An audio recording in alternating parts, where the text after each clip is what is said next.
you. How are you? I'm good. Could you please introduce yourself? Who are you?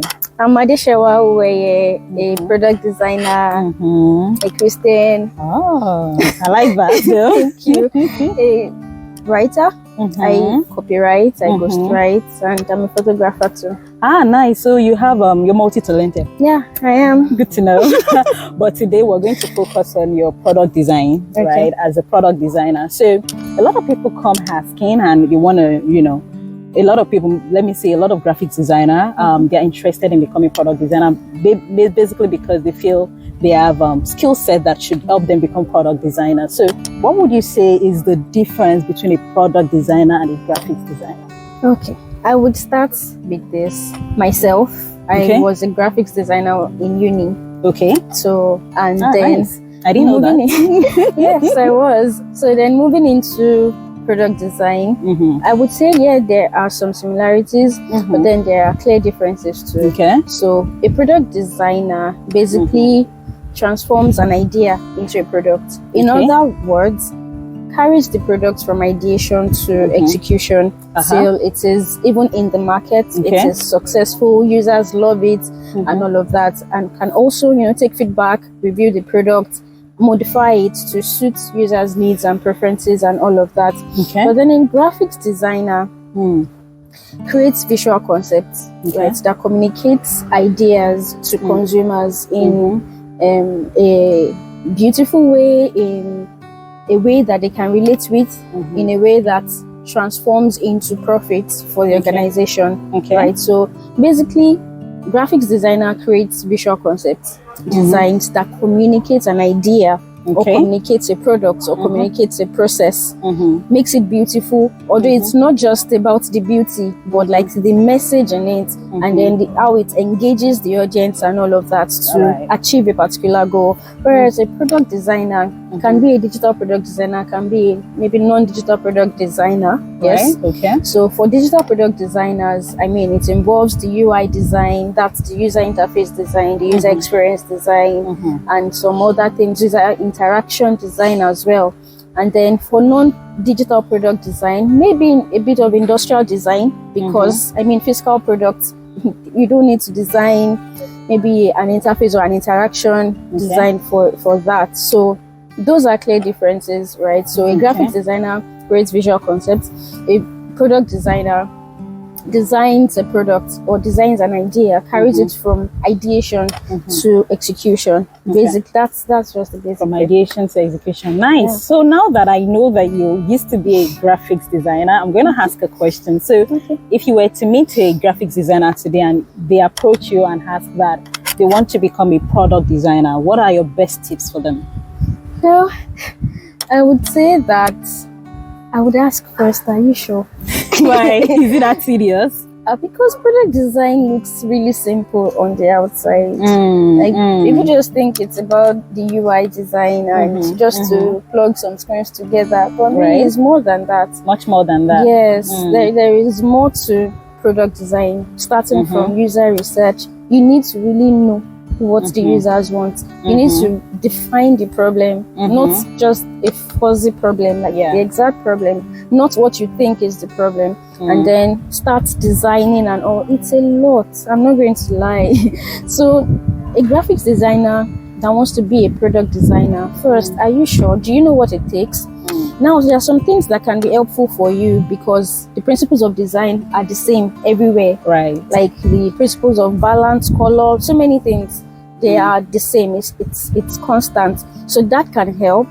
But then you need to move away from the idea of just creating design concepts based on maybe the requirements your stakeholders give to you to actual digging deep, like actual research of what is this product. So you're looking at the product now. You're not looking at just a design concept, just like maybe a flyer or something. No, it goes beyond that. But it's a good thing if you're a graphic designer, you're transitioning into product design. So you have a lot of things to help you from your previous. So they are transferable skills. Yes, there are. Right. So one of the things I heard now is that if you want to become a product designer and you have graphic design skills, you should be ready to listen to users, Yes, right? Yes. Try to understand it from their users, from the user's perspective, understand the problem, and then that's when you can then put pen to paper before you can start thinking of, okay, what do you want the interface to look like? And what do you want their experience? What do you want to evoke out of them? What emotions do you want them to feel while working through your product that you've designed? Much more than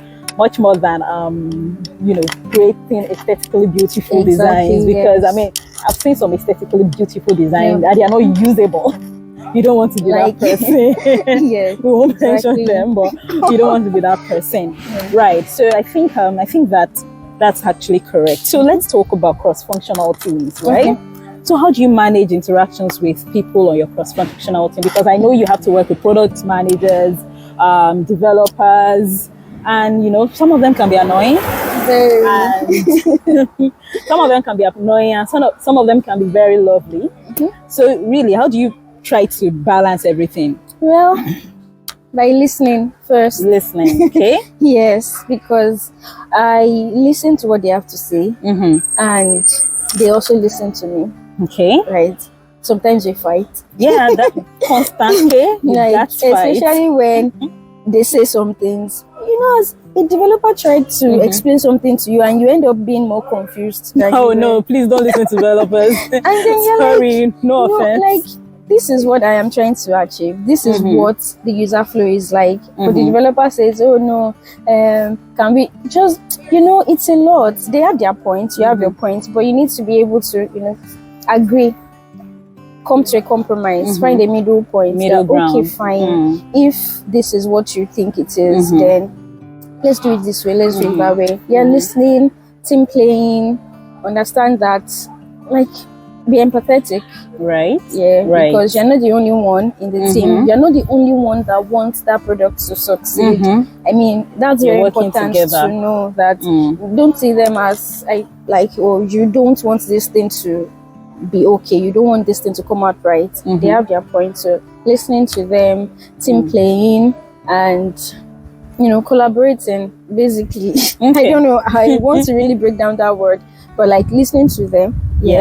And playing along. Playing along, or just, you know, being a team player. Right. Team player, that's right, but not just playing along. Not just playing along, right? Because you can be playing along, guys. Your product is going down the drain, and because you want to avoid fights. And so you don't want to play along, but you just want to be a team player. And listening to feedback. Yes. Not just listening, but like feedback. What do you have to say about this design? What do you think? Is it useful? Is it functional? Is it something that you can do? Do you need me to use another, you know, design system? What do you need me to do newly? What do you need me to do differently to make sure this comes out right? So right. Makes sense. So first things first, be a good listener and a good communicator too, because I mean, if people just listen, some people don't comprehend. So you also want to be sure that if you've said A, the person heard A. If you've said B, the person also heard B. Right. For communication is very important for product designers. So now I'd like you to tell me, when you're on a new project, maybe a new product, a new idea, what's your design approach? What's your, you know, especially when it comes to user needs or having to understand things from the customer's perspective, from the user's perspective. How do you really approach this before starting any design project?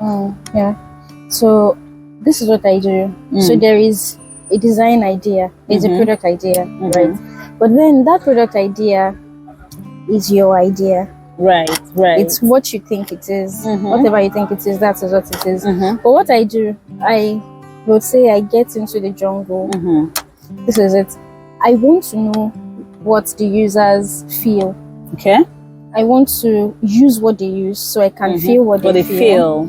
I want to understand what their pain points are. I want to understand what motivates them. I want to understand why they do what they do.